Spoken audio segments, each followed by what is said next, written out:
Hello dear student, कैसे हैं आप सभी। मैं सुमित अरोड़ा पीडब्ल्यू में आप सभी का बहुत बहुत स्वागत करता हूं। डियर स्टूडेंट, आपको मालूम है कि हम यूपीपीएससी को फोकस कर रहे हैं और लगातार हम लोग मॉडर्न हिस्ट्री के बहुत सारे अनछुए पहलुओं को देखने का प्रयास कर रहे हैं। बहुत सारा नया डेटा आपके लिए यूज किया जा रहा है ताकि उन नए डेटा को आप थोड़ा सा देख के चलें, क्योंकि इस समय जो आयोग की टेंडेंसी वो थोड़ा सा मिसलेनियस प्रकृति के प्रश्नों की तरफ ज़्यादा जा रही है।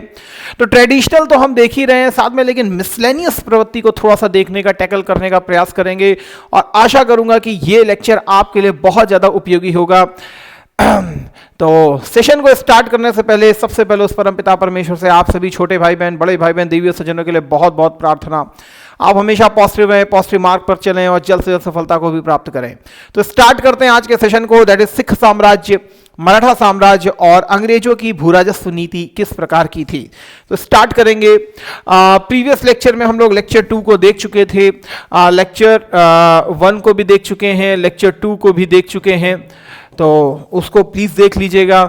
आज हमारा जो है लेक्चर 3 है और इसमें फिर से 3 टॉपिक्स को हम देखने का प्रयास करेंगे, सिख साम्राज्य, मराठा साम्राज्य और साथ में आपकी अंग्रेजों की भूराजस्व नीति किस प्रकार की थी।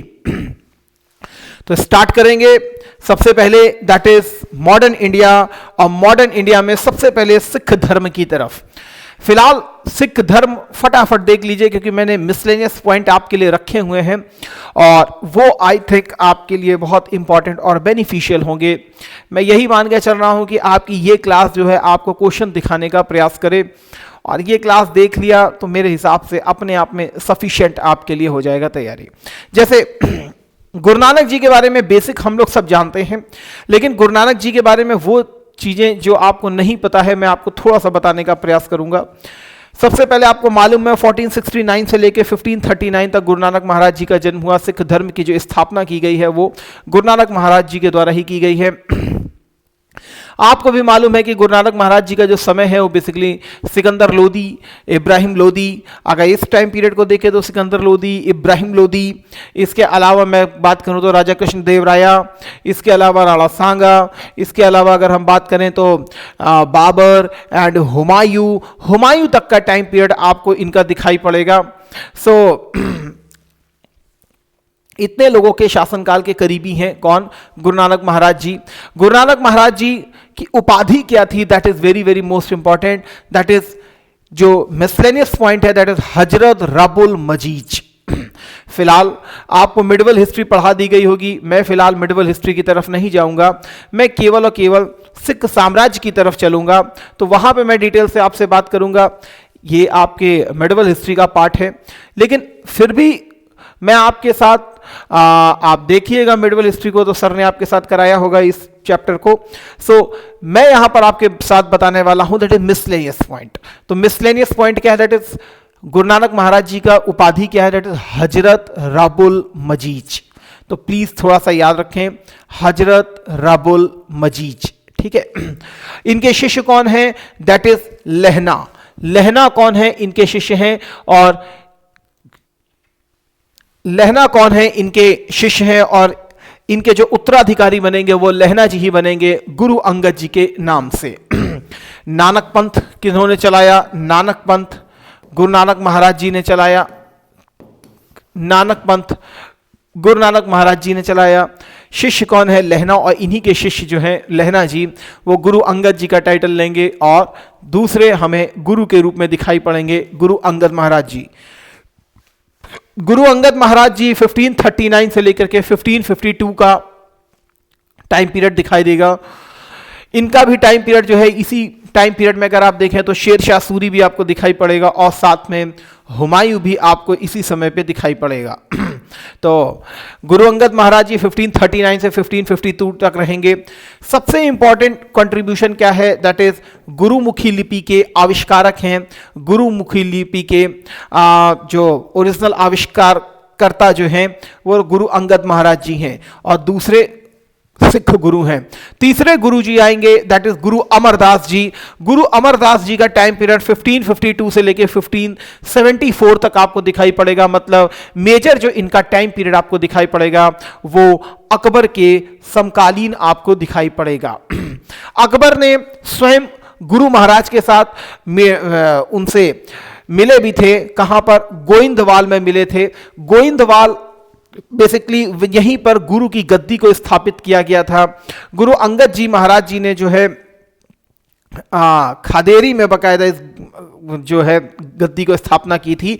इन्होंने जो गद्दी की स्थापना की है वो कहां पर की थी? दैट इज गोइंदवाल में की थी। कहां पर की थी? गोइंदवाल में की थी। और सबसे इंपॉर्टेंट चीज क्या है?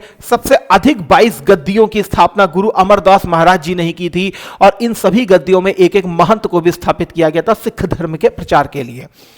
गुरु अमरदास जी की बेटी है दैट इज बीबी भानी। बीबी भानी के नाम पर जो अकबर है उसने भी बकायदा उनको जमीन दी थी। कुछ उनके नाम पर भी जमीन दी गई थी अकबर के द्वारा। तो अकबर के जो रिलेशंस थे वो गुरु महाराज के साथ अच्छे थे। इनके बाद जो आते हैं दैट इज गुरु रामदास जी। गुरु रामदास जी 1574 से 1581 तक रहेंगे गुरु रामदास महाराज जी। गुरु रामदास महाराज जी को ही 500 बीघा जमीन दी थी। किसने? अकबर ने दी थी।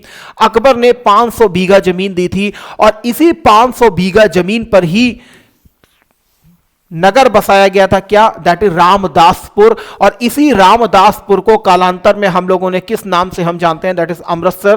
तो अमृतसर को रामदासपुर भी कहा जाता था। क्यों?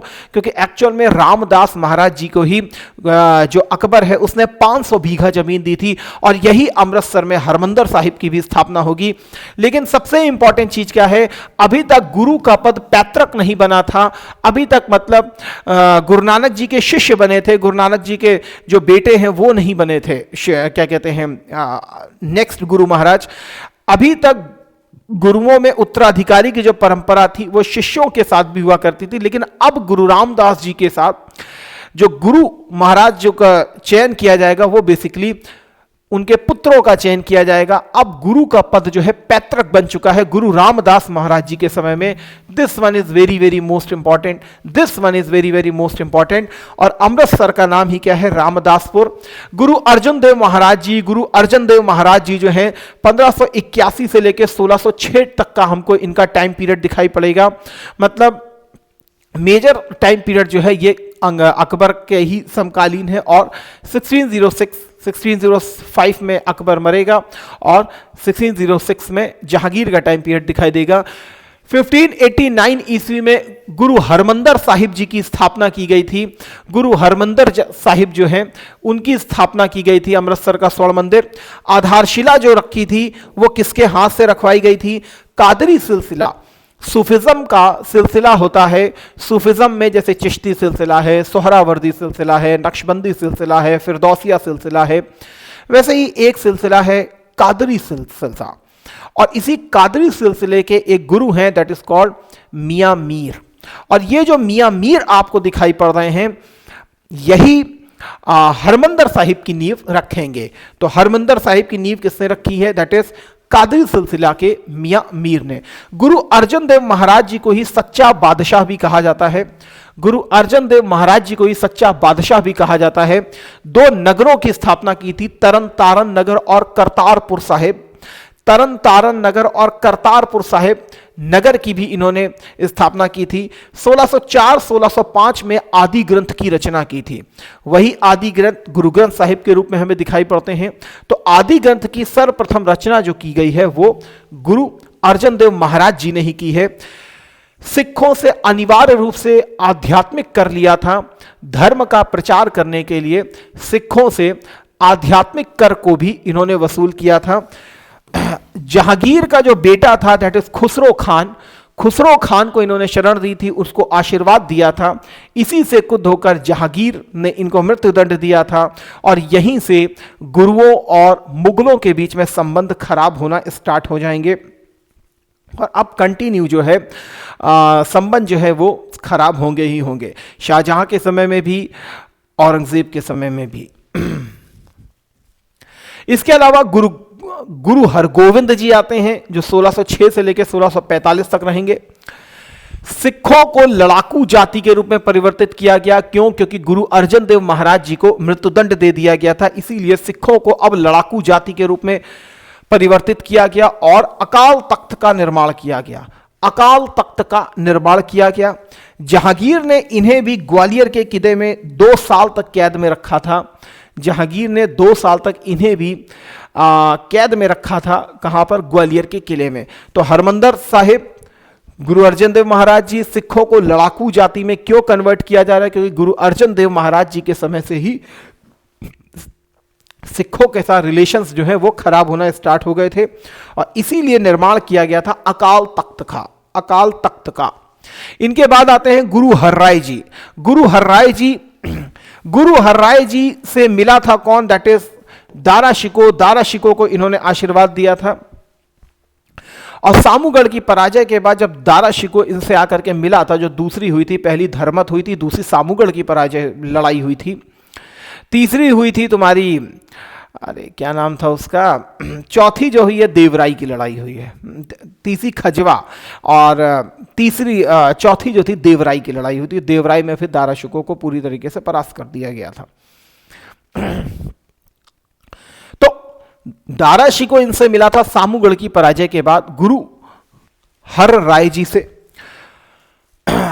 इस बात से खुद होकर के औरंगजेब ने गुरु महाराज को अपने दरबार में उपस्थित होने के लिए आदेश किया। तो गुरु महाराज स्वयं तो उपस्थित नहीं हुए थे, उन्होंने अपने जो सुपुत्र थे राम राय को औरंगजेब के दरबार में भेजा था। राम राय ने अच्छी टॉक्स की औरंगजेब से और औरंगजेब जो है वो राम राय के ऊपर प्रसन्न हो गया। लेकिन जब राम राय अपने पिता के पास वापस आए, गुरु हर्राय जी के पास, गुरु हर्राय जी को राम राय का औरंगजेब से जिस प्रकार का वार्तालाप किया गया था वो बिल्कुल पसंद नहीं आया था। इसीलिए गुरु महाराज ने अपने इस पुत्र राम राय को, बड़े पुत्र राम राय को हटा करके अपने छोटे पुत्र दैट इज गुरु हरकिशन महाराज को गद्दी सौंप दी थी। गुरु राम राय को गद्दी नहीं सौंपी गई, गुरु हर्राय जी को गद्दी सौंप दी गई। तो हरकिशन जी जो हमारे सामने हैं, हरकिशन जी का राम राय से प्रॉपरली विवाद भी हुआ था। सबसे कम समय तक के लिए गुरु कौन रहे हैं? गुरु हरकिशन जी। गुरु हरकिशन जी सबसे कम समय के लिए हमको गुरु दिखाई पड़ते हैं। इसके अलावा इनकी जो मृत्यु हुई थी वो किससे हुई थी? स्मॉल पॉक्स से हुई थी, चेचक बीमारी से हुई थी। इसके बाद गुरु हरकिशन जी के बाद जो आते हैं वो आते हैं गुरु तेग बहादुर। कौन आते हैं? गुरु तेग बहादुर जी आते हैं। अमृतसर के बजाय, अभी तक अमृतसर बकायदा सेंटर हुआ करता था, लेकिन अमृतसर के बजाय इन्होंने मखोवल को अपना सेंटर बनाया था। इन्होंने मखोवल को अपना सेंटर बनाया था, लेकिन औरंगजेब के द्वारा इनका हत्या कर दी गई थी।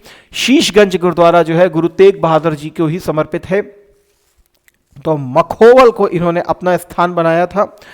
इनके बाद इनके जो सुपुत्र आते हैं दैट इज गुरु गोविंद सिंह महाराज जी। गुरु गोविंद सिंह महाराज जी जन्म कहां पर हो रहा है इनका? पटना में हो रहा है। इन्होंने मखोवल के बजाय आनंदपुर को अपना सेंटर बनाया है, जबकि इनके जो गुरु तेग बहादुर महाराज जी जो हैं उन्होंने मखोवल को बनाया था। इनकी कुछ रचनाओं को याद रखिए, ये थोड़ा सा इंपॉर्टेंट है रचनाओं को, जैसे कृष्ण अवतार, चंदी दीवर। इसके अलावा इनकी जो बायोग्राफी है, आत्मकथा है, दैट इज विचित्र नाटक। तो इनको प्लीज दिमाग में रखिए, that is very very important. इसके अलावा आदि ग्रंथ को पुनः संकलित करवाया गया था गुरु गोविंद सिंह महाराज जी के द्वारा, और इसे 10वें पातशाह का ग्रंथ के नाम से भी हम जानते हैं। जो गुरु अर्जन देव महाराज जी ने किया था उसको कुछ क्षति भी पहुंची थी, तो दोबारा इन्होंने पुनः संकलन करवाया था और इसे 10वें पातशाह का ग्रंथ भी कहते हैं। नांदेड़ में हत्या कर दी गई थी। एक नाम था, पठान था, दैट इज अजीम खान के द्वारा इनकी हत्या कर दी गई थी नांदेड़ में। रचनाओं को याद रखिए, कृष्ण अवतार, विचित्र नाटक और चंदी दीवर। इसके अलावा फिर जब आगे अब गुरु महाराज की जो परंपरा है वो समाप्त हो चुकी है। अब गुरु ग्रंथ साहिब जो है वही नेक्स्ट गुरु हैं, और वही अब सभी के लिए आदर्श के रूप में हमारे समक्ष है भी। लेकिन इसके बाद जो सिखों को राजनीतिक रूप से जो लीड भी किया था वो किसने किया था? बंदा बहादुर ने। बंदा बहादुर जो कि गुरु गोविंद सिंह महाराज जी से बहुत ज़्यादा प्रभावित हैं। बचपन का नाम क्या है? लक्ष्मण देव, और इन्हीं का ही नाम क्या है? माधव दास। वैराग्य का जीवन अपना लिया था तो इनका नाम हो गया था माधव दास बैरागी। नांदेड़ आंध्र प्रदेश में ही गुरु महाराज से मिले थे, गुरु गोविंद सिंह महाराज जी से मिले थे, और गुरु गोविंद सिंह महाराज जी ने ही इन्हें गुरु का बंदा कहा तो इनका नाम हो गया बंदा बहादुर। और भगवान गुरु गोविंद सिंह महाराज जी के द्वारा ही इन्हें गुरुबख्श सिंह भी बोला गया, तो गुरुबख्श सिंह इन्हीं का ही नाम है। और ईश्वर का बंदा होने के नाते इन्हें बंदा बहादुर भी कहा जाता है। बंदा बहादुर लगातार गुरु गोविंद सिंह महाराज जी के बाद लीड करते हैं सिखों के नेतृत्व को। लेकिन फारूक सियर जो है 1716 में आकर के फारूक सियर के द्वारा इनकी हत्या कर दी जाएगी। तो फारूक सियर के टाइम पीरियड में ही बंदा बहादुर जी की मृत्यु हो जाएगी। इसके बाद सिखों का जो हमको टाइम पीरियड दिखाई देता है वो बहुत ही हल्का टाइम पीरियड दिखाई देता है, क्योंकि अभी भी हमको मुगल्स हैं इधर, और इधर जो हमको सिखों का दिखाई पड़ रहा है वहाँ पर अभी भी हमें छोटे छोटे प्रथाएं दिखाई पड़ेंगी। तो कोई बहुत मेजर हमें चेंजेस नहीं दिखाई पड़ेंगे। लेकिन 1761 में जब पानीपत का तृतीय युद्ध हो जाएगा तो पानीपत के तृतीय युद्ध के पश्चात अफगान पंजाब से चले जाएंगे और मुगल्स जो है, मराठास जो हैं, ये पंजाब से हट जाएंगे। तो ऑब्वियस सी बात है कि पंजाब में एक प्रकार का राजनीतिक शून्य की स्थिति दिखाई पड़ेगी, और यहीं पर फिर गुरु नानक जी महाराज के नाम पर सिख राज्यों की स्थापना की जाएगी। और सिख राज्यों की जो अभी स्थापना की जाएगी 1763 से 1773 के बीच में, इन सिख राज्य की संख्या कितनी है? टोटल 12 संख्या है। और ये जो 12 संख्या आपको दिखाई पड़ रही है इनको 12 सिख राज्य भी कहते हैं, 12 सिख मिसल के नाम से भी जानते हैं। ये मिसल क्या है? बस आप मान के चल सकते हो, छोटे छोटे क्षेत्र है जिनको आप राज्य के रूप में कंसीडर कर सकते हो, या इनको आप मिसल के नाम से जान सकते हो। ठीक है, जैसे यहां पर मैंने आपके सामने पंजाब का पूरा इलाका लगाया हुआ है, तो यहां पर कुछ मिसलों के नाम आप देख रहे होंगे। जैसे यहां पर आप देखें तो लिखा है एक भंगी मिसल, ये देखो, एक लिखा है भंगी मिसल, एक लिखा है सुकर चकिया मिसल, एक लिखा है कन्हैया मिसल, एक लिखा है एहलू वालिया मिसल, एक लिखा है रामगरिया मिसल, एक लिखा है सिंहपुरिया मिसल, एक लिखा है निशानिया मिसल। तो ये बहुत सारे फुलकिया मिसल, तो ये बहुत सारी मिसल हमको दिखाई पड़ती हैं 12 मिसल के रूप में। ये 12 मिसलें एक दूसरे की प्रतिद्वंदी भी हैं। इनमें जो सबसे पावरफुल, मोस्ट पावरफुल मिसल जो थी वो कौन सी थी? भंगी मिसल। भंगी मिसल जो है सबसे मोस्ट पावरफुल के रूप में हमको दिखाई पड़ेगी। लेकिन इन सारी मिसलों को मर्ज जो करने वाला होगा, सारी मिसलों को एकीकृत करने का जो सबसे बड़ा काम किया जाएगा वो सुकर चकिया मिसल के द्वारा किया जाएगा। लेकिन एक समय इन सारी मिसलों में सबसे पावरफुल मिसल जो हुआ करती थी वो भंगी मिसल हुआ करती थी। लेकिन इन सारी मिसलों को रणजीत सिंह जब सुकर चकिया मिसल के रूप में हमको दिखाई पड़ेंगे, तब रणजीत सिंह जो है इसको पूरी तरीके से कंसोलिडेट करेंगे। यह हमको सिख एम्पायर दिखाई पड़ेगा 1799 से लेकर 1849। यहां पर यह सतलज नदी आपको दिखाई पड़ेगी, जिसकी अभी मैं आपसे थोड़ी देर बाद चर्चा करूंगा, सतलज नदी की। तो फिलहाल आप देख सकते हैं कि यह एक समय यह हुआ करता था सिख राज्य। बाद में अंग्रेजों के साथ कौन कौन सी संधियां होंगी तब हम बात करेंगे, खासकर सतलज नदी की। तो राजा रणजीत सिंह, सुकर चकिया मिसल हमारे लिए सबसे इंपॉर्टेंट होगी। तो राणा रणजीत सिंह के बारे में हम थोड़ा सा देखेंगे। 1780 के पास इनका जन्म हो रहा है और 1839 में जाकर के इनकी मृत्यु होगी। तो राजा रणजीत सिंह को हम पहले देखेंगे कि पहली बात तो राजा का टाइटल इनको किसने दिया था? इनको राजा रणजीत सिंह कहा जाता है। तो राजा का टाइटल इनको किसने दिया था? राजा का टाइटल इनको दिया गया था अफगानिस्तान का जो रूलर था, दैट वाज जमान शाह। जमान शाह के द्वारा इनको राजा का टाइटल दिया गया था। 1799 में लाहौर की विजय इनकी सबसे इंपॉर्टेंट विजय हुआ करती थी। अफगानों के साथ इनकी प्रॉपर लड़ाई हुआ करती थी, लेकिन एक बार अफगान राजा जो जमान शाह है इस जब अटैक करके वापस जा रहा होता तो उसकी कुछ तोपें बाकायदा नदी में गिर जाती हैं। तो रणजीत सिंह जो है बाकायदा उन तोपों को निकलवा करके प्रॉपर जमान शाह के पास पहुंचाते हैं। तो जमान शाह इससे बहुत प्रसन्न होता है और जमान शाह का जो नेचर था टुवर्ड्स द रंजीत सिंह वो बहुत ही कॉर्डियल हो जाता है। राजा रंजीत सिंह को जो टाइटल भी देते हैं राजा का, वो कौन देते हैं? जमान शाह। इनकी जो सबसे महत्वपूर्ण विजय कौन सी थी? दैट इज लाहौर, जो कि सिखों की राजनीतिक राजधानी के रूप में हमको दिखाई देगी। सिखों की जो राजनीतिक राजधानी के रूप में हमको दिखाई पड़ेगी वो हमको दिखाई पड़ेगी दैट इज लाहौर। 1805 में अमृतसर की विजय इनकी सबसे इंपॉर्टेंट विजय होगी। जो अमृतसर का जो इलाका है ये भंगी मिस्र से जीतेंगे। भंगी मिस्र के अधिकार में हुआ करता था क्या? अमृतसर का इलाका। और अमृतसर के इलाके को कौन जीतेंगे? राजा रणजीत सिंह इससे। ठीक है, तो ये सिखों की धार्मिक राजधानी के रूप में हमको दिखाई पड़ेगी, ये सिखों की राजनीतिक राजधानी के रूप में हमको दिखाई पड़ेगी। तो दो हमारे लिए सबसे इंपॉर्टेंट रहेंगी। इसके बाद जो सबसे इंपॉर्टेंट चीज घटनाक्रम होगा वो होगा 1809 की अमृतसर की ट्रीटी। अमृतसर की ट्रीटी क्यों? क्योंकि एक्चुअल में इस समय तक आपको मालूम है तो अंग्रेजों की दक्षिण भारत की विजय जो है ऑलमोस्ट कंप्लीट हो चुकी है। इस समय तक अगर आप भारत को देखेंगे तो बहुत बड़ा part overall one of the biggest part of the India now will under the subsidiary alliance. So अब जो इंडिया है उसका बहुत बड़ा पार्ट सब्सिडरी अलायंस के अंतर्गत आ चुका था। आपको याद है 1799 में वेलेजली 1805 तक बैठेगा और मोस्टली जितने भी भारत के अच्छे अच्छे राज्य होंगे सबको वो सब्सिडरी अलायंस में बांध लेगा। आपको यह भी मालूम है कि यही टाइम पीरियड जो है नेपोलियन का टाइम पीरियड भी है, फ्रांसीसी क्रांति का टाइम पीरियड भी है जो 1789 से 1805 तक चलेगी। और इसके कारण आपको मालूम है कि इसी समय 1807 में रशिया और फ्रांस के बीच में भी एक संधि हो रही है जिसके द्वारा तुर्की के रास्ते से भारत की तरफ अटैक करने का प्रस्ताव किया जा रहा था। इसीलिए अंग्रेजों के ऊपर दबाव था कि पंजाब में अपनी एक सशक्त मित्रवत सरकार की स्थापना की जाए।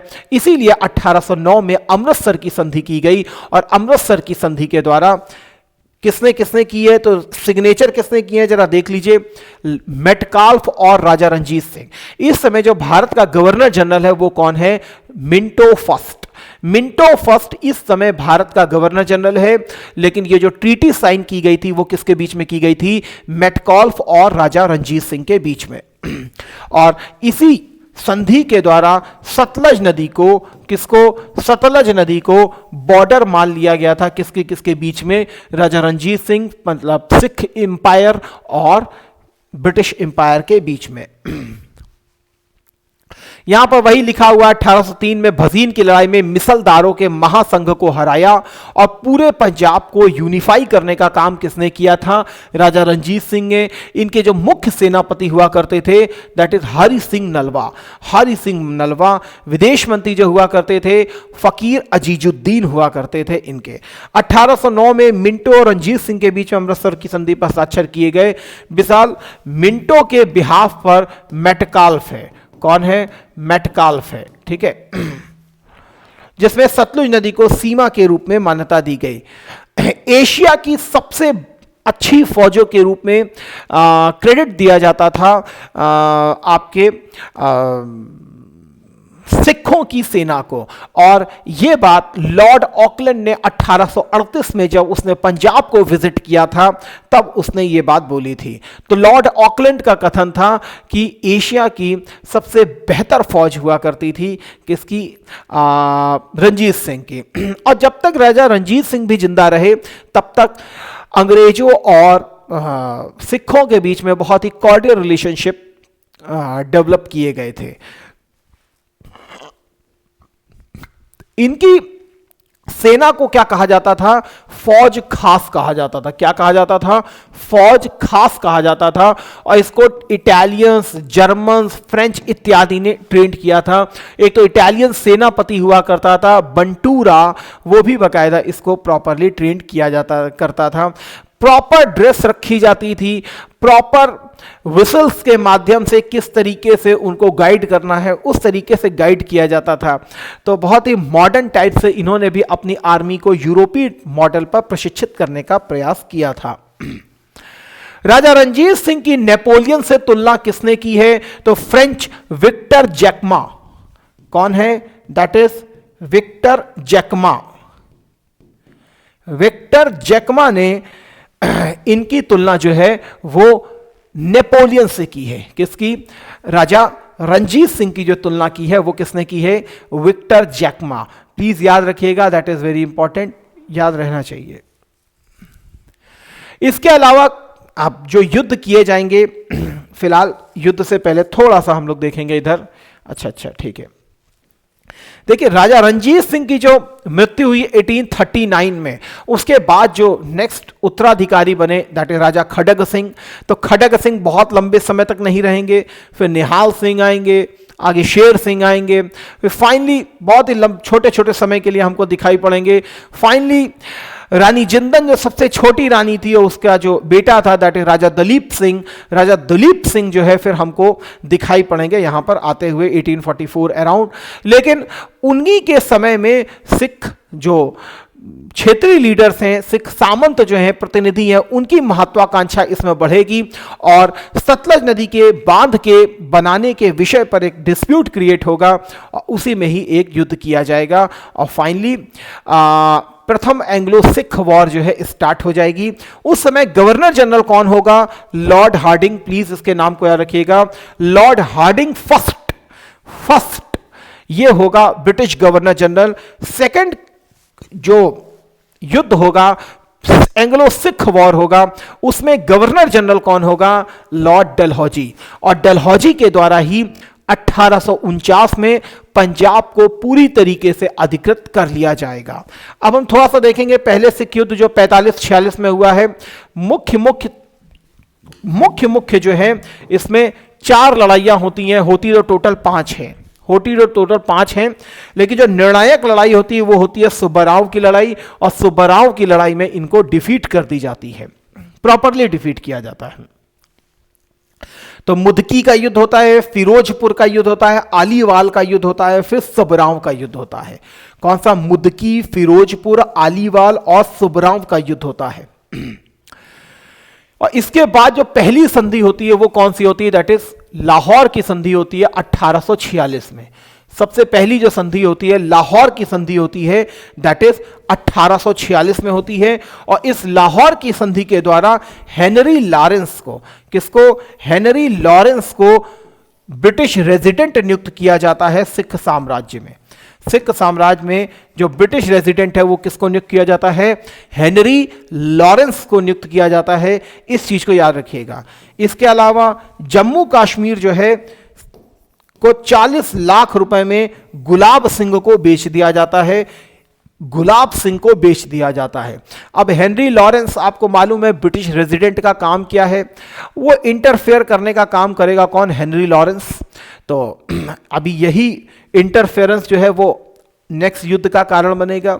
दूसरा, जम्मू कश्मीर को जो गुलाब सिंह को बेचा गया था, इससे भी सिखों में बहुत असंतोष विद्यमान था।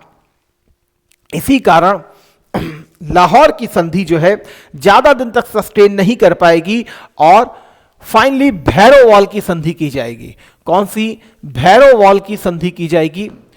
रानी जिंदन को रीजेंट के रूप में हटा दिया जाएगा और एक परिषद स्थापित की जाएगी जिसमें 8 सिख सरदार भी होंगे और इसको हेड कौन कर रहा होगा? वही इंग्लिश रेजिडेंट जिसका नाम होगा हेनरी लॉरेंस। कि किस प्रकार से प्रशासन चलाया जाएगा, इसके लिए हेनरी लॉरेंस जो है उत्तरदायी होने अब वाला है। और आपको मालूम है कि इस प्रकार से सिखों के साम्राज्य में अंग्रेजों का हस्तक्षेप बढ़ेगा और जैसे ही बढ़ेगा कुछ ना कुछ दिक्कत क्रिएट होगी। और इसी प्रकार की दिक्कत क्रिएट होगी सेकेंड एंग्लो सिख वॉर में, जब शेर सिंह के द्वारा मुल्तान में विद्रोह कर दिया जाएगा। शेर सिंह के द्वारा मुल्तान में विद्रोह कर दिया जाएगा। रानी जिंदन को भी जितनी पेंशन का वादा किया गया था अंग्रेजों के द्वारा उतनी पेंशन नहीं दी जा रही थी। इस कारण भी असंतोष पहले से ही विद्यमान था। और दूसरी तरफ मुल्तान का जो गवर्नर था शेर सिंह, उसको हटाने का प्रपोजल जब आया तो उसने विद्रोह कर दिया। अंततः second Anglo Sikh war start हो गया, जिसके तहत 3 मुख्य लड़ाइयां लड़ी गई। बैटल ऑफ रामनगर, रामनगर की लड़ाई लड़ी गई। दूसरा चिलियानवाला का युद्ध, चिलियानवाला का युद्ध भी इंपॉर्टेंट है। इसके अलावा सबसे इंपॉर्टेंट क्या है, आखिरी युद्ध गुजरात का युद्ध, जिसे तोपों के युद्ध के रूप में भी जानते हैं, जिसे तोपों के युद्ध के रूप में भी जाना जाता है। तो तोपों के युद्ध के रूप में भी है, दैट इज गुजरात का युद्ध। और इस गुजरात के युद्ध के द्वारा पूरे के पूरे पंजाब पर अधिकार कर लिया गया। पूरे के पूरे पंजाब पर अधिकार कर लिया गया। और फाइनली जॉन लॉरेंस जो है फर्स्ट चीफ कमिश्नर अपॉइंट किया गया पंजाब के लिए। तो इसको याद रखिएगा, जॉन लॉरेंस थोड़ा सा इंपॉर्टेंट बनेगा। लॉरेंस जो है पहला चीफ कमिश्नर नियुक्त किया गया था। लॉरेंस लॉरेंस करके याद रखिएगा। जॉन लॉरेंस पहला चीफ कमिश्नर नियुक्त किया गया था, कहाँ का, पंजाब का। और फाइनली एनेक्स कर लिया गया आपका 1849 में पंजाब। तो तोपों के युद्ध के नाम से भी हम लोग इसको जान रहे थे। तो first Anglo Sikh war, this one is the second Anglo Sikh war. और सेकेंड एंग्लो सिख वॉर के द्वारा पूरी तरीके से एनेक्स कर लिया गया था पंजाब के राज्य को। ये आप देख रहे होंगे बैटल ऑफ सराईगरी। बैटल ऑफ सराईगरी अगर आप देखें तो यहां टाइम पीरियड लिखा हुआ है 1897। तो 1849 में ही पंजाब जो है ब्रिटिश साम्राज्य का पार्ट बन चुका था। तो सिख सोल्जर्स के रूप में पहले से ही अपॉइंटेड थे। और इसी समय आपको मालूम है कि इसी समय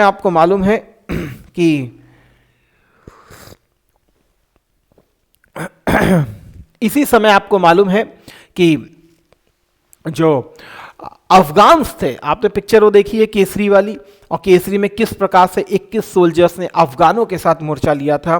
तो ये बिल्कुल सही घटना है। और यही चीज आपको दिखाई पड़ रही है कि अक्षय कुमार साहब ने इसमें किरदार निभाया था। तो वो फिल्म है, ये ओरिजिनल है। जब 21 सिख सरदार 10,000 अफगानों के ऊपर भारी पड़े थे। तो बैटल ऑफ सराईगरी को थोड़ा सा याद रखिएगा। क्यों? क्योंकि जो ब्रिटिश आर्मी है, ब्रिटिश रॉयल आर्मी जो है, वो आज भी इस दिन को अपने ट्विटर हैंडल पर सेलिब्रेट करती है। अभी पिछली बार देखा जाए तो पिछली बार उन्होंने फिर से इसको अपने ट्विटर हैंडल पर डाला था। तो 12 सितंबर 1897, थोड़ा सा नाम याद रखिएगा। बैटल ऑफ सराईगरी कभी क्रोनोलॉजिकली मिलवा लिया जाता है, तो आपको पता होना चाहिए। देखिए, ये जितनी भी आपको भी मालूम है कि लास्ट अगर 3-4 साल के पेपर देख रहे हैं तो 1-2 क्वेश्चन जो हैं वो ट्रीटी से क्वेश्चन पूछे जा रहे हैं, और ट्रीटी से आपसे मिलवा लिया जाता है, इनमें से पहले कौन सी हुई है, इनमें से बाद में कौन सी हुई है। तो इस प्रकार से आपसे क्वेश्चन पूछ लिए जाते हैं। तो इनको प्लीज़ थोड़ा सा दिमाग में रखने का प्रयास कीजिएगा। अब थोड़ा सा आते हैं हम मराठा साम्राज्य के ऊपर। स्टिल मेरा वही प्रयास है कि मैं आपको, सर ने आपको मराठास के बारे में करा दिया होगा, मैं कुछ मिसलेनियस चीज़ें आपको यहाँ पर दिखाना चाहता हूँ। फिर उसके बाद हम लोग सीधे जंप करेंगे अपने मराठा के कोर टॉपिक पर, मॉडर्न वाले टॉपिक पर। तो प्लीज़ थोड़ा सा देख लीजिए, कुछ इंपॉर्टेंट पार्ट है जो आपके में भी हो सकता है आपके काम आ जाए। तो सबसे पहले मराठा साम्राज्य की बात करें तो मराठों को लेकर के एक किताब है महादेव गोविंदा रानाडे की, rise of the Maratha power. तो rise of the Maratha power किताब किसकी है? जस्टिस महादेव गोविंद रानाडे। जस्टिस महादेव गोविंदा रानाडे की बुक है, that is rise of the Maratha power. Shivaji के आध्यात्मिक गुरु कौन है? समर्थ गुरु रामदास। कौन है? समर्थ गुरु रामदास शिवाजी के आध्यात्मिक गुरु हैं, प्लीज याद रखिएगा। इनकी किताब का नाम क्या है? That is Dasbodh. नाम क्या है? दिस वन इज द 10 बोध। तो 10 बोध को याद रखिएगा, कोई शिवाजी के आध्यात्मिक गुरु हैं। शिवाजी के आदि पूर्वज जो थे वो मेवाड़ के सिसोदियों के वंशज माने जाते हैं। मेवाड़ के सिसोदियों के वंशज माने जाते हैं, जो इनके आदि पूर्वज हैं उनकी बात की जा रही है। मेवाड़ के सिसोदियों के वंशज माने जाते हैं। तो प्लीज याद रखिएगा, शाहजी भोसले के वंश से हैं। माता जीजाबाई देवगिरी के यादव वंश से हुआ करती थी, तो प्लीज थोड़ा सा दिमाग में रखिएगा। तो आदि पूर्वजों की मैं बात कर रहा हूं। शिवाजी के पूर्वज मेवाड़ के सिसोदियों के वंशज माने जाते थे। शाहजी भोसले जो हैं, जो शिवाजी के पिताजी थे, जहांगीर के कार्यकाल में सर्वप्रथम मुगल सेवा में शामिल हुए थे। मुगलों में जहांगीर के टाइम पीरियड में ही पहली बार मराठों को अमीर वर्ग में शामिल किया गया था। इससे पहले मराठों को मुगलों में अमीर वर्ग में शामिल नहीं किया गया। जहांगीर के टाइम पीरियड में पहली बार मुगलों को मराठों को अमीर वर्ग में शामिल किया गया था। तो प्लीज थोड़ा सा याद रखिएगा, ठीक है, दिस वन। इसके अलावा शिवाजी के बारे में हम देखें तो 1627 में शिवाजी का जन्म होता है, 1680 में डेथ होती है। शिवाजी का नाम माता शिवनेरी देवी के नाम पर रखा गया था। शिवाजी शिवनेरी देवी के नाम पर रखा गया था शिवाजी। भोसले वंश के हुआ करते थे कौन? शाहजी भोसले हैं, तो भोसले वंश के हुआ करते थे कौन? शिवाजी। 1645 ईस्वी में शिवाजी ने रायरेश्वर महादेव मंदिर में हैंदव धर्मोद्धारक, हिंदू राज्य की स्थापना, स्वराज्य की स्थापना की सर्वप्रथम कसम खाई थी। 1645 में कहां पर? रायरेश्वर महादेव मंदिर में इन्होंने ये इस प्रकार की कसम खाई थी। 1657 में प्रथम बार मुगलों से इनका मुकाबला हुआ था, औरंगजेब से मुकाबला हुआ था। 1657 में इनका प्रथम बार मुगलों से मुकाबला हुआ था। अफजल खान से 1659 का जो वारदात थी, अफजल खान का दूत था कृष्णाजी भास्कर, जिसको भेजा जाता है अफजल खान के द्वारा शिवाजी से कि शिवाजी आए और प्रतापगढ़ के जंगलों में उनसे मिलें। भास्कर जी अफजल खान का गुप्त मंतव्य जो है वो शिवाजी के सामने रिवील करते हैं। शिवाजी का भी जो दूत जाता है अफजल खान के पास, उसका नाम क्या है? गोपीनाथ। दोनों के बीच में मीटिंग तय होती है, निशस्त्र होकर के जाना होता है। शिवाजी के साथ दो इनके जो अंगरक्षक होते हैं, दैट इज जीवाजी और एक और थे, तो वो जाते हैं, और साथ में अफजल खान के साथ सैयद बांदा जो एक प्रसिद्ध तलवार बाज था वो भी आता है। फाइनली अफजल खान के साथ गले मिलते हैं। अफजल खान मारने का प्रयास करता है तो इनके नखों में बाकायदा शस्त्र छुपे रहते हैं, उससे फिर अफजल खान की हत्या कर दी जाती है। तो अफजल खान का एक केस था। दूत का नाम याद रखिएगा, कृष्णाजी भास्कर, और इधर गोपीनाथ। कृष्णाजी भास्कर पहले भी क्वेश्चन आ चुका है, इस चीज को याद रखिएगा। इसके अलावा सूरत की प्रथम लूट, देखिए सूरत की 2 बार लूट की जाएगी, चौथ और सरदेश मुखी के लिए। सर ने आपको पढ़ाया होगा जो मेडिवल हिस्ट्री अभी ली होगी, क्योंकि उसकी भी सीरीज गई है। तो चौथ सरदेश मुखी, सूरत की प्रथम लूट, 2 बार सूरत को लूटा जाएगा। सूरत बहुत इंपॉर्टेंट इलाका है, क्योंकि आपको मालूम है बंदरगाह क्षेत्र है, और व्यापार के हिसाब से उस समय 2 क्षेत्र बहुत इंपॉर्टेंट थे, एक तो बंगाल वाला और एक था गुजरात का सूरत वाला। तो सूरत की लूट में, प्रथम लूट में शिवाजी को 1 करोड़ रुपए से ज्यादा पैसा मिला था। दोबारा फिर से वो लूट करेंगे तब भी उनको 65 लाख रुपए से ज्यादा पैसा मिलेगा। तो 1664 में प्रथम लूट की गई थी और 1670 के आसपास दूसरी लूट की गई थी। सूरत की जब प्रथम लूट की गई थी उस समय वहां का अंग्रेज अध्यक्ष कौन था? यह भी क्वेश्चन आया हुआ है, दैट इज जॉर्ज ऑक्सडन। क्या नाम था? जॉर्ज ऑक्सडन। प्लीज याद रखिएगा, जॉर्ज ऑक्सडन, ठीक है। शिवाजी के समय पुरंदर की संधि हुई 1665 में। पुरंदर संधि हुई, शाइस्ता खान को पहले भेजा गया था, शाइस्ता खान कंट्रोल नहीं कर पाएगा, फिर महाराजा जय सिंह, कछवाहा राजपूत महाराजा जय सिंह को भेजा जाएगा शिवाजी को कंट्रोल करने के लिए, और फाइनली शिवाजी को वो एक प्रकार से डिफीट करेंगे और उनके बीच में पुरंदर की संधि होगी 1665 ईस्वी को। इसी के तहत शिवाजी अपना आत्मसमर्पण करेंगे। शिवाजी आगरा के जयपुर महल में भी जाएंगे औरंगजेब के समक्ष, लेकिन औरंगजेब के साथ उचित बर्ताव न किए जाने के कारण फिर वो आगरा को छोड़ेंगे और वापस अपने जगह पर आ जाएंगे। फाइनली राज्याभिषेक देखें तो 1674 में काशी के जो पंडित थे, दैट इज विश्वेश्वर भट्ट या गाग भट्ट, गंगा भट्ट, इस तरीके से नाम आप देखते हैं, विश्वेश्वर भट्ट, गाग भट्ट, इनके द्वारा सर्वप्रथम इनका वैदिक मंत्रोच्चारण के द्वारा राज्याभिषेक किया जाता है। लेकिन राज्याभिषेक के कुछ समय पश्चात ही इनकी माता जी का देहांत हो जाता है। तब फिर दोबारा वो राज्याभिषेक कराते हैं और तांत्रिक विधि से करवाते हैं। तांत्रिक विधि से करवाते हैं, किस विधि से? तांत्रिक विधि से कराते हैं। और तांत्रिक विधि में महारथ कौन था उस समय? निश्चलपुरी गोसाई।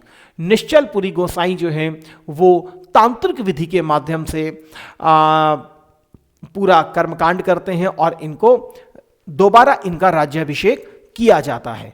शिवाजी की जो लास्ट विजय थी वो जिंजी की विजय मानी जाती है। जिंजी इनकी लास्ट विजय के रूप में देखी जाती है। शिवाजी के बाद राजाराम जो है नेक्स्ट राजा बनता है।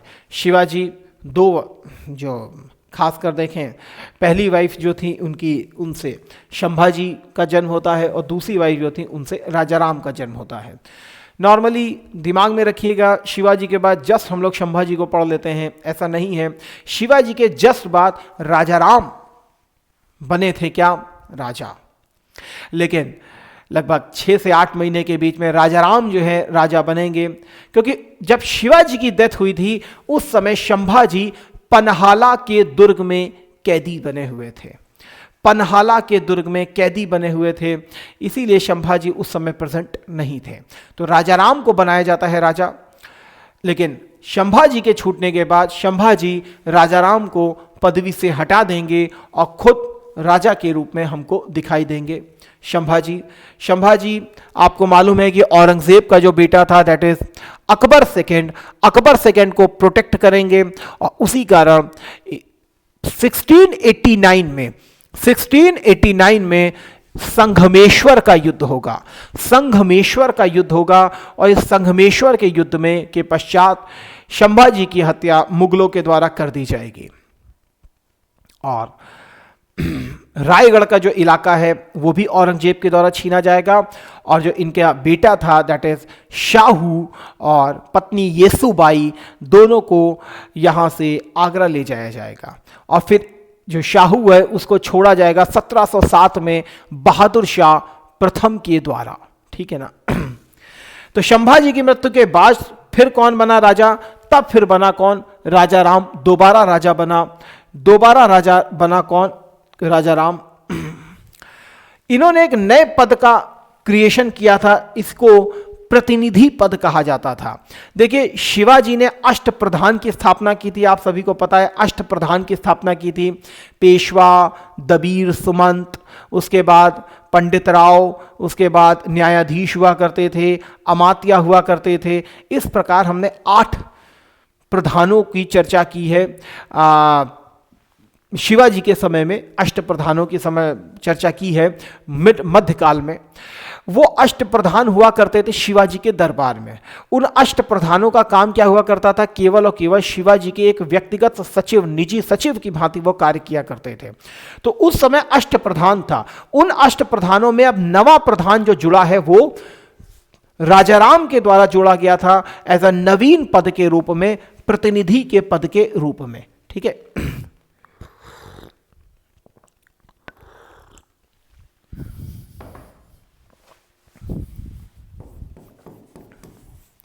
राजाराम के पश्चात इनकी जो वाइफ है ताराबाई, ये शिवाजी सेकंड, इनका बेटा है शिवाजी सेकंड के नाम से, शिवाजी सेकंड इनका बेटा है, उसको प्रोटेक्ट करने के नाम पर ताराबाई जो है 1700 से लेकर 1707 तक शिवाजी सेकंड जो है राजा के रूप में हमको दिखाई पड़ते हैं। और 1707 में जैसे ही औरंगजेब की मृत्यु होगी, बहादुर शाह फर्स्ट, शाह आलम फर्स्ट भी था जिसका नाम, मुअज्जम भी जिसका नाम हुआ करता था, जो शाह बेखबर भी हुआ करता था, वो इस शाहू को छोड़ देगा और ये शाहू दोबारा मराठा वाले रीजन पर आ जाएगा और सतारा वाले रीजन को क्या करेगा, एज अ कैपिटल। अब इसकी लड़ाई होगी किससे, वही जो दूसरी पार्टी है, दूसरी पार्टी कौन है, दैट इज ताराबाई। तो ताराबाई और इनके बीच में लड़ाई होगी। फाइनली शाहू जो है वो आगे बढ़ेगा क्योंकि इसका पिता दैट इज संभाजी, उसने बाकायदा मुगलों से लड़ते हुए अपने प्राणों को गंवाया था। तो शाहू का कद बहुत ऊपर है, इसीलिए शाहू यहां पर जीतेगा। और इस जीत में शाहू की जो सबसे बड़ी भूमिका निभाएगा वो कौन होगा, दैट इज बालाजी विश्वनाथ। बालाजी विश्वनाथ अब इनका सबसे करीबी हमको दिखाई पड़ेगा। तो ये सतारा को राजधानी बनाएंगे और यहीं से सतारा जो है मेन केंद्र के रूप में हमको दिखाई पड़ेगा। और वो ताराबाई जो है वो कोल्हापुर से अब चली जाएंगी और कोल्हापुर एक दूसरा हमको मेन सेंटर दिखाई पड़ेगा। शाहू 1749 तक हमको दिखाई पड़ेगा, लेकिन आप सब जानते हैं बहुत अच्छे से कि शाहू के समय में पहला जो पेशवा बनेगा बालाजी विश्वनाथ। बाजीराव मस्तानी में तुमको बाजीराव सेकंड भी दिखाई पड़ते हैं, वो भी शाहू के ही क्या हैं, पेशवा। तो वो बनेंगे पेशवा। राइज ऑफ पेशवा चालू हो जाएगा यहीं से। अब आपको पेशवा ही पेशवा दिखाई, बाजीराव मस्तानी में तुम पेशवा ही पेशवा दिखाई दिया था और क्या दिखाई दिया था, छत्रपति तो केवल बैठा हुआ था और कर क्या रहा था। आखिरी में भी देखो छत्रपति की कोई बात मानी थी क्या, बाजीराव के बेटे ने नहीं मानी थी। इसके बाद कौन आएगा मेन लीडर, शाहू के बाद राजा राम सेकंड। राजा राम सेकंड हमको दिखाई पड़ेगा एज अ नेक्स्ट मराठा राजा के रूप में। 1749 से 50 तक बैठेगा, लेकिन 1750 में ही बालाजी बाजीराव, वही नाना जो तुमको दिखाई पड़ा था किसमें, अरे जिसने क्या कहते हैं मस्तानी को मरवा दिया था। तो बालाजी विश्वनाथ बाजीराव से राजाराम सेकंड की एक संधि हो गई थी जिसको संगोला संधि कहते थे। क्या संगोला संधि कहते थे। और इस संगोला संधि के द्वारा ही पेशवा जो है मराठा संगठन का वास्तविक नेता बन गया था। प्लीज याद रखिएगा किस संधि के द्वारा मराठा जो पेशवा है वो मराठा संगठन का वास्तविक नेता बन गया था। तो संगोला की संधि के द्वारा बना था। प्लीज दिमाग में रखिएगा, जो पॉइंट आपको दिमाग में रखने चाहिए वो मैं आपको बार बार बोल रहा हूं। और सारे मिसलेनियस पॉइंट्स रखे गए हैं ताकि आप जो तैयारी कर रहे हैं उसमें एक लीडिंग एज आपको प्रोवाइड हो सके। अब इसके बाद हम जरा पेशवाओं को देखते हैं, पेशवा को देखते हैं। तो पेशवा, सबसे पहला पेशवा कौन था, बालाजी विश्वनाथ। बालाजी विश्वनाथ जो 1713 से 1720 के बीच में बैठता है। आपको मालूम है इसी बालाजी विश्वनाथ के समय में मराठे दिल्ली तक चढ़ाए थे। दिल्ली से आकर के इन्होंने बाकायदा समझौता किया था किससे, जो सैयद ब्रदर्स हुआ करते थे, जो किंग मेकर्स के नाम से भी जाना जाते थे। इस समय फारूक सियर बैठा हुआ है, शायद आपको याद हो, और वो हुसैन अली खान और अब्दुल्ला खान के दम पर बैठा था बाकायदा अपनी गद्दी पर। तो उन्हीं सैयद ब्रदर्स से इसने समझौता किया था बालाजी विश्वनाथ ने, और फारूक सियर को हटवाया गया था और रफ़ी-उद-दर्जात को बाकायदा राजा बनवाया गया था। याद रखिए रफ़ी-उद-दर्जात बना था फारूक सियर के पश्चात। तो बालाजी विश्वनाथ की भूमिका थी। इसके बाद जो हमको दिखाई पड़ता है बाजीराव प्रथम। बाजीराव प्रथम ऑलमोस्ट अपने समय में सारी जीत हमको दिखाई पड़ती है, तो कोई बहुत चीज नहीं है। बालाजी विश्वनाथ बाजीराव को देखें तो इसी के समय में टाइम पीरियड देखिए 1740 से 61 के बीच में। इस 61 में ही इसी के समय में क्या हुआ था, पानीपत का थर्ड वॉर। पानीपत का थर्ड वॉर इसी के समय में हुआ था। इसी के समय में आपको मालूम है 1750 में संगोला की संधि हुई थी। कौन सी हुई थी, संगोला संधि हुई थी राजा राम सेकंड के साथ, जिसके द्वारा पेशवा जो है मराठा संघ का वास्तविक प्रधान बन गया था। पेशवा जो है मराठा संघ का वास्तविक प्रधान इसके समय में बन गया था। लेकिन पानीपत की तृतीय युद्ध के पश्चात इसको भी झटका लगा, इनकी भी डेथ हो गई। अच्छा, इसको पानीपत के युद्ध के परिणाम के बारे में बताया किसने था? तो याद रखिएगा, काशीराज पंडित। किसने बताया था? काशीराज पंडित ने इसके बारे में सूचना दी थी कि भैया इस तरीके से लड़ाई हुई है। इसके बाद कौन आता है? माधवराव। ये माधवराव वही है जिसने मराठों की शक्ति का पुनः रिवाइवल जिसने करवाया, दैट इज माधवराव। यही आदमी है जो कि शाह आलम सेकेंड, जो मुगल राजा हुआ करता था, जिसे बक्सर के युद्ध 1764 के पश्चात इलाहाबाद भेज दिया गया था, ये इसको वापस दिल्ली में बैठाएगा 1772 में। तो 1772 में वास्तविक रूप में फिर से दिल्ली में इसको बैठाएगा, लेकिन इसकी भी मृत्यु हो जाएगी। फिर इसके पश्चात जो बनेगा that was the Narayan Rao. इसका छोटा भाई कौन है? That is Narayan Rao. इसके छोटे भाई की हत्या इसी के चाचा रघुनाथ राव के द्वारा कर दी जाएगी, पेशवा बनने के उपलक्ष्य में। पेशवा बनने के चाह में इसी के चाचा ने, रघुनाथ राव ने इसकी हत्या कर दी थी तब। लेकिन जो मराठा साम्राज्य के मठाधीश थे, नाना फड़नवीस, महाजी सिंधिया लोग, इन्होंने बाकायदा इसको पेशवा नहीं बनने दिया था। इसीलिए रघुनाथ राव को पनिश करने की बात की तो रघुनाथ राव भागा वहां से, कहां? पूना से सीधे बंबई, और बंबई में जाकर के सूरत की संधि कर ली। उस समय बंबई का अध्यक्ष कौन हुआ करता था? Horn B. हॉर्न पॉ समझ रहे हो? That is horn B. अब यहां पे पी कर दोगे तो पे पी पी, तो वैसे ये हॉर्न बी, तो ये हॉर्न हो गया, ठीक है ना? दैट इज अ हॉर्न, ठीक। तो हॉर्न बी, तो this one is a horn B. तो अब इसकी हत्या कर दी गई और इसके छोटे बेटे जो नवजात है अभी, बेसिकली माधवराव नारायण राव। कौन? माधवराव नारायण राव को पेशवा की गद्दी पर बैठा दिया जाता और नाना फड़नवीस जो है उनके एज अ प्रोटेक्टर के रूप में हमको दिखाई पड़ते हैं। और यहां से फिर स्टार्ट होता है कौन सा? प्रथम आंग्ल मराठा युद्ध। फिर यहीं से आरंभ होता है कौन सा? प्रथम आंग्ल मराठा युद्ध 1775 से 1782। 1775 में कौन सी संधि हो रही है? 1775 में हो रही है सूरत की संधि, और समाप्त किस संधि से होगा? सालबाई की संधि से होगा। कौन सी? सालबाई की संधि से होगा। याद रखिएगा, जो प्रथम आंग्ल मराठा युद्ध भी जो है, इसमें भी 4 संधियां होती हैं। कौन कौन सी होती हैं? 4 संधियां होती हैं। सबसे पहले सूरत की संधि होती है, उसके बाद पुरंदर की संधि होती है। पुरंदर की संधि होती है 1776 में। इसके बाद बड़गांव की संधि होती है। बड़गांव की संधि होती है 1789 में।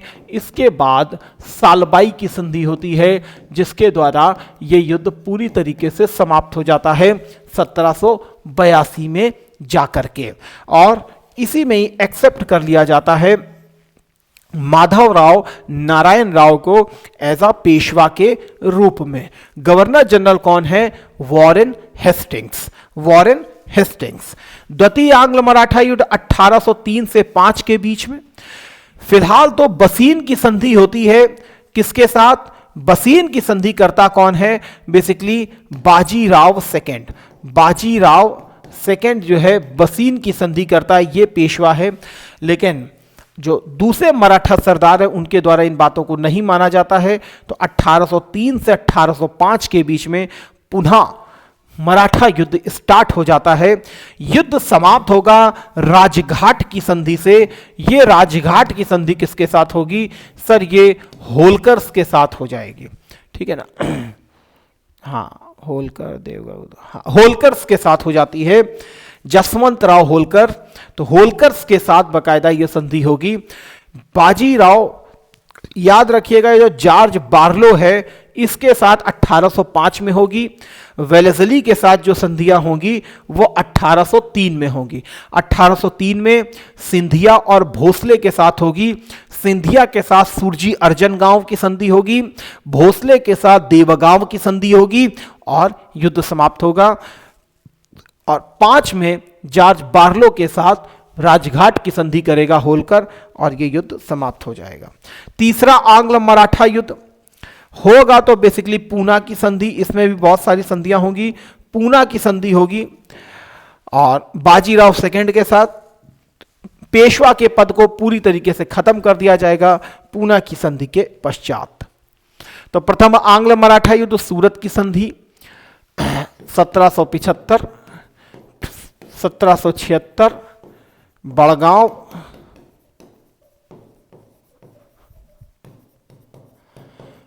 1789, सालगांव, सालबाई 1782। इसके बाद द्वितीय आंग्ल मराठा युद्ध, जसवंतराव होलकर ने बाजीराव सेकंड और सिंधिया की सेना को हराया। पूना की गद्दी वापस के लिए बसीन की संधि की गई, लेकिन आर्थर वेलेस्ली के द्वारा वे सब हार गए। मैं आपको यहां दिखाता हूं। उसी द्वितीय भोसले के साथ कौन सी संधि की जाएगी? देवगांव की संधि की जाएगी। सिंधिया के साथ सुरजी अर्जन गांव की संधि की जाएगी। होलकर के साथ राजापुर घाट की संधि की जाएगी। तो ये कुछ हैं, आप इसको याद रखें, इसको छोड़ दीजिए, इससे कोई मतलब नहीं है।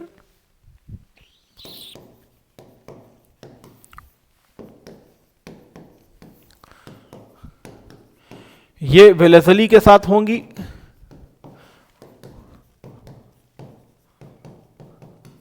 ये जॉर्ज बार्लो के साथ हो जाएगी। ठीक है।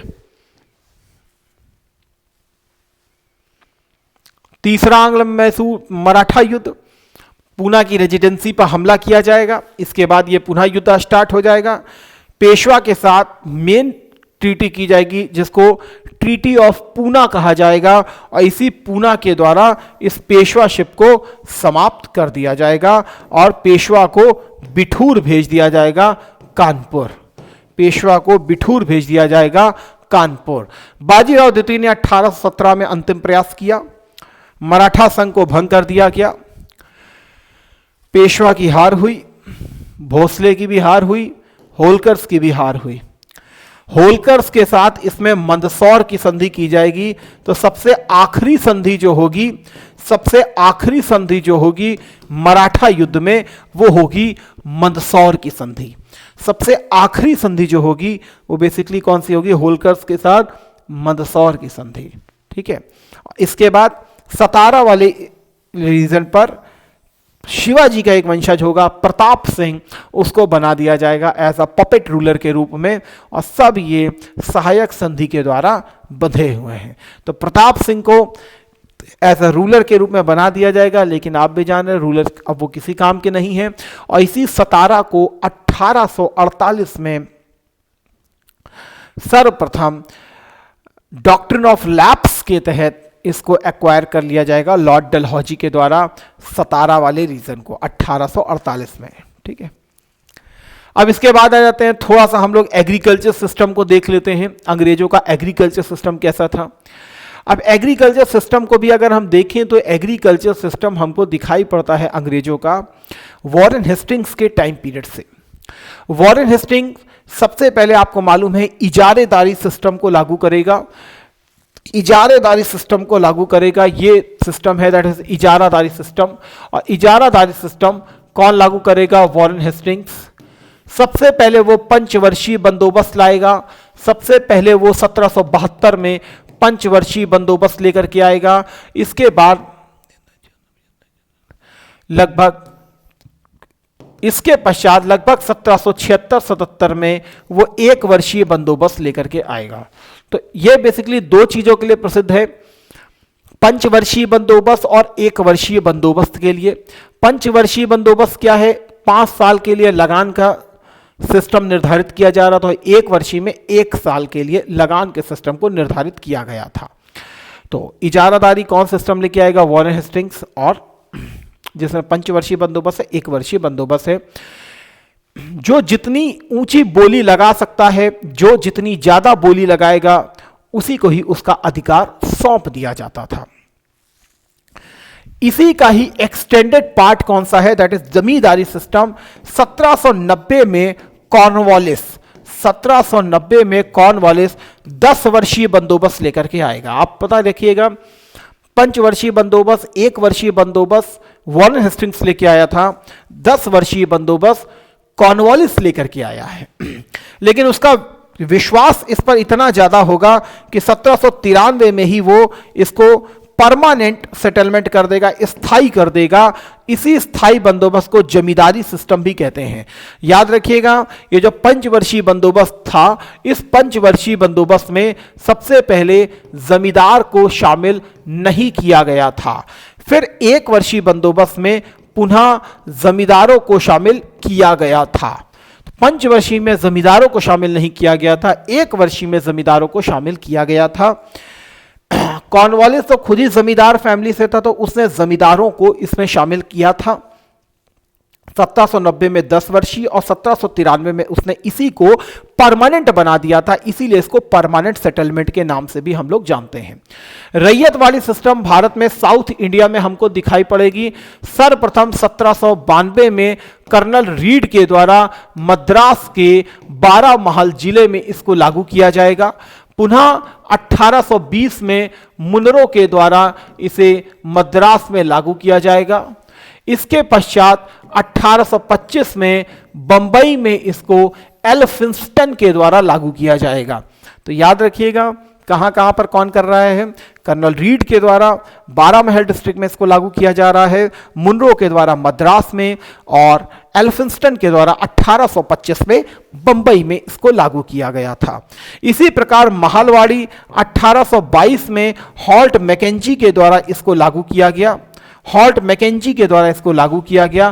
फिर 1833 में मार्टिन बर्ड के द्वारा इसे भारत के उत्तरी भारत के जो संयुक्त प्रांत है, पंजाब वाला रीजन है, वहां पर इसको बढ़ा दिया गया था।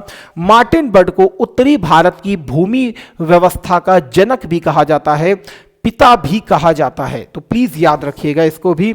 यहां पर भी आपको मिडिल मैन दिखाई पड़ेगा, लेकिन यहां पर आपको कोई मिडिल मैन दिखाई नहीं पड़ेगा।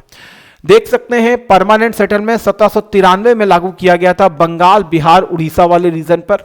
अभी और भी रीजन है, तो डोंट वरी। भारत के 19% क्षेत्र में लागू की गई थी परमानेंट सेटलमेंट। किसके समय में? कॉर्नवालिस के समय में। ऑफिसर कौन इससे संबंधित था? Sir John Shore. Sir John Shore जमींदारों को ऐसा प्रगतिशील मानते थे, तो जॉन शोर इससे संबंधित थे ऑफिसर। ठीक है। रैयतवाड़ी 1820। मद्रास प्रेसिडेंसी में कौन लागू करेगा? मुनरो। और बंबई में कौन करेगा? सर एल्फिंस्टन। कौन करेगा? एल्फिंस्टन। कब? 1825 में। ठीक है। 52% क्षेत्र में लागू किया गया था। यह टाइम पीरियड किसका है? लॉर्ड हेस्टिंग्स का। थॉमस मुनरो गवर्नर रहेगा 1820 से मद्रास का। महालवाड़ी सिस्टम 1822 में हॉल्ट मैकेंजी। कहां कहां पर? गंगा वैली, उत्तर पश्चिमी प्रांत, पंजाब प्रांत, और कुछ पार्ट था जो मध्य प्रांत का शामिल हुआ करता था। 29% क्षेत्र है। लॉर्ड हेस्टिंग्स इसको लागू करेगा। हॉल्ट मैकेंजी आपके सामने यहां नाम होगा। लेकिन यहां मैंने 1833 में मार्टिन बर्ड के द्वारा उत्तरी भारत के जो पंजाब वाला इलाका है, वहां पर इसका विस्तार किया गया था। इस समय इसमें यहां का वो कौन है? गवर्नर जनरल विलियम बेंटिक है। तो बेंटिक भी महालवाड़ी के समय था, महालवाड़ी को उसने क्षेत्र को इंक्रीज किया है। यहां हम देख सकते हैं दैट इज स्थायी बंदोबस्त 1793 बंगाल, बिहार, उड़ीसा, उत्तरी कर्नाटक। प्लीज पकड़िएगा, ये उत्तरी कर्नाटक आज वाला कर्नाटक नहीं है, ये वो कर्नाटक वाला इलाका है। याद रखिएगा, जो तमिलनाडु वाला इलाका देख रहे थे वो है कर्नाटक वाला इलाका। ठीक है। इसके अलावा यूपी के वाराणसी और गाजीपुर वाले इलाके में भी इसको लागू किया गया था। प्लीज याद रखिएगा, वाराणसी और गाजीपुर वाले इलाके में भी इसको लागू किया गया था। ठीक है। कौन सा क्षेत्र है? कितना क्षेत्र है? दैट इज 19% क्षेत्र पर इसको लागू किया गया है। ठीक। रैयतवाड़ी 1792 में लागू किया गया, मद्रास 1820 में। देखिए सबसे पहले 1792 में कर्नल रीड के द्वारा इसको लागू किया गया था, ठीक है, कर्नल रीड के द्वारा इसको लागू किया गया था। बाद में 1820 में मुनरो के द्वारा इसको मद्रास में फिर से लागू किया गया जब वो वहां का गवर्नर बना। बंबई में ब्रिटिश रेजिडेंट हुआ करता था एल्फिंस्टन, तो एल्फिंस्टन के द्वारा इसे 1825 में लागू किया गया था। इसके अलावा पूर्वी बंगाल भी है, आसाम भी है और कुर्ग क्षेत्र भी है। तो आसाम और पूर्वी बंगाल वाले इलाके को भी याद रखिएगा, ये कंफ्यूजन हो सकता है पूर्वी बंगाल, तो पूर्वी बंगाल वाले इलाके में भी रैयतवाड़ी बंदोबस्त को लागू किया गया था। सबसे ज्यादा भूमि पर इसी व्यवस्था को लागू किया गया था। महालवाड़ी व्यवस्था जो है 1822 में कहाँ संयुक्त प्रांत, मध्य प्रांत, पंजाब वाला रीजन मेजर यहीं पर लागू किया गया था। 30% क्षेत्र पर इसको लागू किया गया। याद रखिएगा ये स्थायी है, यहां पर जो टैक्स तय किया गया था वो बिल्कुल स्थायी था। जो 1793 में मान लीजिए 4 करोड़ रुपए टैक्स तय किया गया, तो आने वाले 1947 में भी 4 करोड़ ही यहां से टैक्स दिया गया था। लेकिन यहां पर इसका पुनरीक्षण किया जाता था, लगभग प्रति 30 वर्ष पर रैयतवाड़ी में भी पुनरीक्षण किया जाता था टैक्स का, यहां पर भी टैक्स का पुनरीक्षण किया जाता था। तो ये थोड़े से इलाकों को याद रखिएगा, दैट इज इंपॉर्टेंट। खासकर हम देखें तो प्रीलिम्स के लिए हमारे लिए इतनी चीज़ें बहुत हैं, इतनी चीज़ें आप दिमाग में रख करके चलें, वास्तव में आपको यहाँ से क्वेश्चन देखने के लिए मिल जाएंगे। इसी प्रकार से मैं आगे भी आपके लिए सीरीज लेकर के आऊँगा, पार्ट 4 भी आएगा, पार्ट 5 भी आएगा। अब थोड़ा सा जल्दी उसको लेके आएंगे ताकि आपका ये कंप्लीट करा दिया जाए। तो बहुत जल्दी मैं इसके पार्ट्स को लेकर के आऊँगा। तो आशा करता हूँ आपकी तैयारी अच्छी चलेगी, धार आपकी तैयारी को मिल रहा होगा, कुछ हमारे भी इनपुट्स आपके लिए वर्क कर रहे होंगे, आप जल्द से जल्द सेलेक्ट हों। ईश्वर से मैं आप सभी के लिए ही कामना करता हूं और आज के सेशन को यहीं रखता हूं। Thank you. जय हिंद, जय भारत, वंदे मातरम।